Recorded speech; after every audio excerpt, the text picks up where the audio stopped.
Hello viewers, welcome back to my channel ITHelp। আজকে আমি আপনাদের সাথে শেয়ার করব মাইক্রোসফট এক্সেলের 5টি বেসিক ফর্মুলা নিয়ে।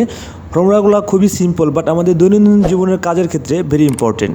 তাই আমি আশা করব ফর্মুলাগুলো যদি আপনারা কমপ্লিট ফলো করেন, তাহলে যে কাজগুলো করতে আপনাদের ঘন্টার পর ঘন্টা সময় লেগে যেত, সেই কাজগুলো চোখের পলকেই শেষ হয়ে যাবে।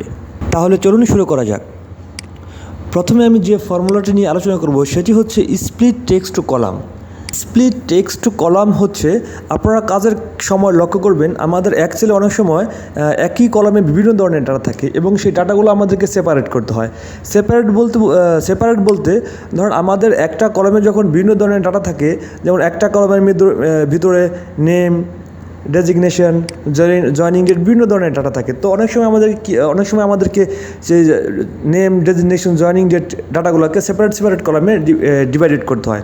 তো আমরা যদি একটা কলম থেকে ডাটাগুলো দেখে কপি করে বা ম্যানুয়াল টাইপিং করে পাশের কলামে নিয়ে যায় বা পাশের কলামে নিতে চাই, তাহলে আমাদেরকে অনেক সময় লাগবে। কারণ দেখা গেলো আমাদের এক্সেল কলামে 10,000, 20,000 বা আরও বেশিও ডাটা থাকতে পারে। সেই ডাটাগুলো যদি আমরা ম্যানুয়ালি কপি করে বা টাইপিং করতে যাই, সেক্ষেত্রে আমাদের অনেক সময় লেগে যায়। তাহলে এই কাজগুলো কীভাবে আমরা নিমেষেই করতে পারি, এবং এই কাজগুলো নিমেষেই করার জন্য যে ফর্মুলা, সেটির নাম হচ্ছে স্প্লিট টেক্সট টু কলাম। আপনারা দেখতে পাচ্ছেন এখানে আমি ডেমো হিসেবে কিছু ডাটা নিয়েছি। আমি যে ডাটাগুলো নিয়েছি সেখানে আপনারা দেখতে পাচ্ছেন এখানে মুভি ডাটা নামে একটা কলাম আছে, সেখানে মুভির নাম, মুভি রিলিজ ইয়ার এবং মুভি অডিয়েন্স স্কোর আছে। তো আমি এখান থেকে অডিয়েন্স স্কোর এবং মুভি রিলিজ ইয়ারটা আলাদা করব, সেপারেট করব। সো আমি যদি সিঙ্গেল ম্যানুয়ালি সেপারেট করতে যাই বা লিখতে যাই, এক্ষেত্রে আমার অনেক সময় লেগে যাবে। তো আমি মুহূর্তে কীভাবে করতে পারি আপনারা একটু ফলো করেন।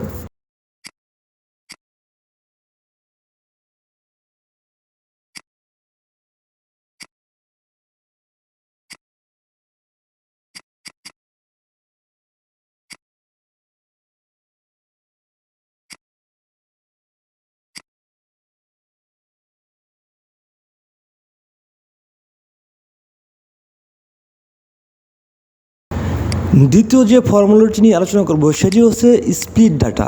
অনেক সময় দেখা যায় আমাদের এক্সেলের একটি কলামে ফুল নেম নামে একটা অপশন আছে, যেখানে আমাদের নামের নিকনেম এবং ফার্স্ট নেম, লাস্ট নেম পুরোটাই মিশ্রণ থাকে। সো অনেক সময় আমাদেরকে কী করতে হয়, ফুল নেম থেকে ফার্স্ট নেম এবং লাস্ট নেমকে আলাদা করতে হয়, বা এই ধরনের কাজগুলো করতে হয়। তো আমরা যদি ফুল নেম থেকে দেখে সেমভাবে কপি করে বা টাইপিং করে, ম্যানুয়ালি টাইপিং করে ফার্স্ট নেম, লাস্ট নেম আলাদা করতে যাই বা এই ধরনের কাজ করতে যাই, সেক্ষেত্রে আমাদেরকে অনেক সময় লেগে যায়। তো এই ক্ষেত্রে আমরা ফুল নেম থেকে লাস্ট নেম বা ফার্স্ট নেম বা এই ধরনের ডাটা কীভাবে আলাদা করব, সেই ফর্মুলার নাম হচ্ছে স্প্লিট ডাটা। এখানে স্প্লিট ডাটার ক্ষেত্রে আমরা যে ফর্মুলাটি ইউজ করব, সেই ফর্মুলাটি আপনারা সাবটাইটেলে দেখতে পাচ্ছেন। যে কলামে ডাটাগুলো নিতে যাচ্ছেন সেই কলামে গিয়ে সাবটাইটেল থেকে দেখা সেই ফর্মুলাটি বসিয়ে দেন এবং দেখবেন যে সুন্দরভাবে ডাটাগুলো ট্রান্সফার হয়ে গেছে।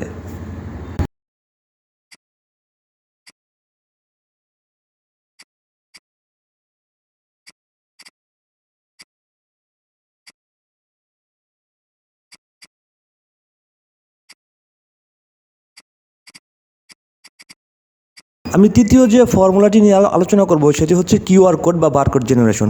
অনেক সময় আমাদেরকে এক্সেলের এক কলামের ডাটা থেকে পাশের কলামে সেই ডাটার কিউআর কোড বা বারকোড জেনারেট করতে হয়। তো আমরা সেক্ষেত্রে কীভাবে ডাইনামিক্যালি অটোমেটিকভাবে কিউআর কোড বা বারকোড জেনারেট করতে পারি। ডাইনামিক্যালিভাবে কিউআর কোড বা বারকোড জেনারেট করার জন্য যে ফর্মুলা, সেই ফর্মুলাটিও আপনারা সাবটাইটেলে দেখতে পাচ্ছেন। সো আপনারা যে ডাটার বারকোড তৈরি করতে চাচ্ছেন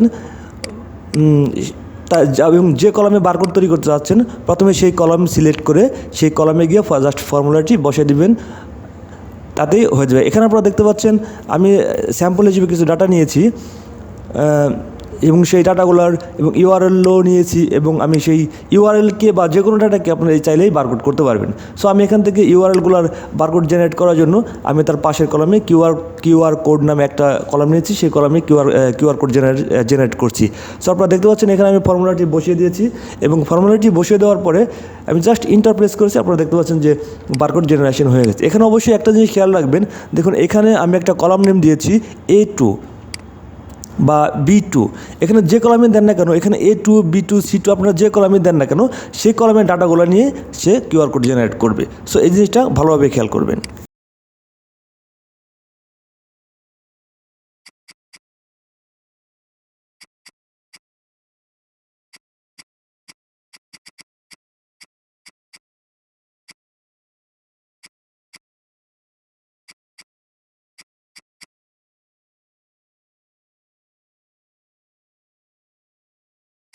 আমি চতুর্থ যে ফর্মুলাটি নিয়ে আলোচনা করব সেটি হচ্ছে লাইভ লাইন চার্ট। এই ফর্মুলাটি বিশেষ করে আমাদের বেশিরভাগ ফিনান্স কোম্পানিগুলোতে বা রিসার্চ কোম্পানিগুলোতে ব্যবহার করা হয়। লাইভ লাইন চার্ট মানে হচ্ছে সে ধরুন কোম্পানি আমাদেরকে কিছু ডাটা দিল বা কিছু ওয়েবসাইটের নাম দিল বা কিছু কোম্পানি অ্যাড্রেস দিল, যে কোম্পানির লাইভ ডাটা নিয়ে, লাইভ ট্রানজ্যাকশন ডাটা নিয়ে আমাদেরকে এক্সেলে একটা চার্ট জেনারেশন করতে হবে, যে চার্টগুলো মুহূর্তে মুহূর্তে আপডেট হবে। সো আপনি এখানে দেখতে পাচ্ছেন আমি স্যাম্পল হিসেবে কিছু ডাটা নিয়েছি এবং সেই ডাটাগুলোর টিকার নিয়েছি।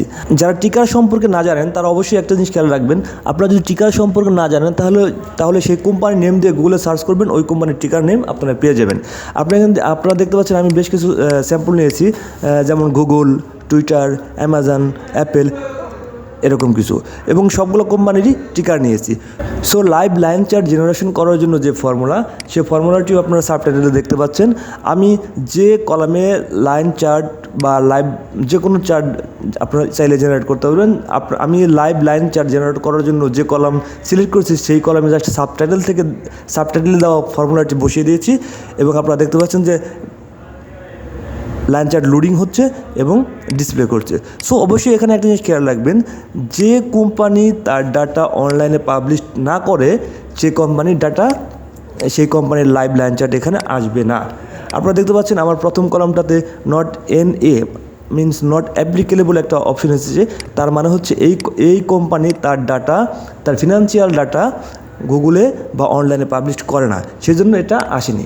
সো এই জিনিসটা আপনারা মাথায় রাখবেন।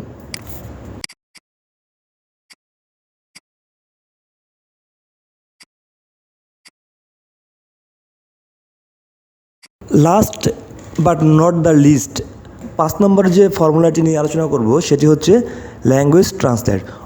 অনেক সময় আমরা যারা ইন্টারনেট ইউজ করি, আমরা গুগলে গিয়ে গুগল ট্রান্সলেট ইউজ করে এক ল্যাঙ্গুয়েজ থেকে আরেক ল্যাঙ্গুয়েজে লেখাগুলোকে ট্রান্সলেট করি। সেম কাজগুলো যদি আমরা এক্সেলে করতে পারি তাহলে আমাদের জন্য অনেক বেটার হয়। তো আমরা কীভাবে এক্সেলের মাধ্যমে এক ল্যাঙ্গুয়েজ থেকে আরেক ল্যাঙ্গুয়েজের ডাটা ট্রান্সলেট করব, এখানে আমি মূলত সেটি দেখিয়েছি। ল্যাঙ্গুয়েজ ট্রান্সলেট করার জন্য যে ফর্মুলা, সেই ফর্মুলাটিও সাবটাইটেলে দেওয়া আছে, আপনারা সাবটাইটেল থেকে দেখে নিতে পারেন।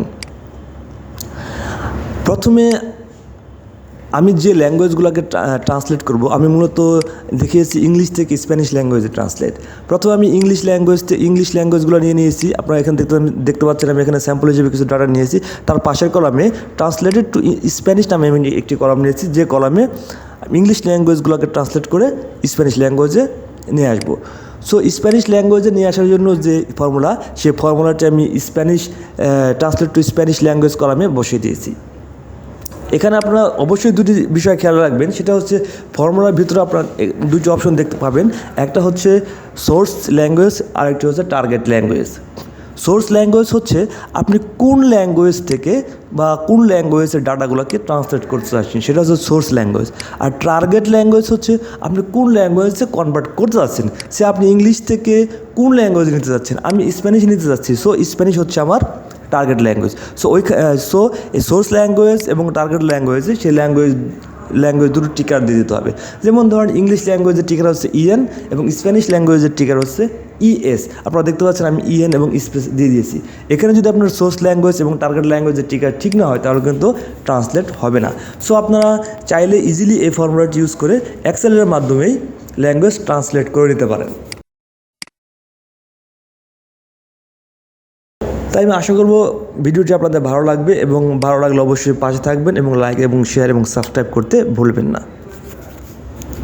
ধন্যবাদ।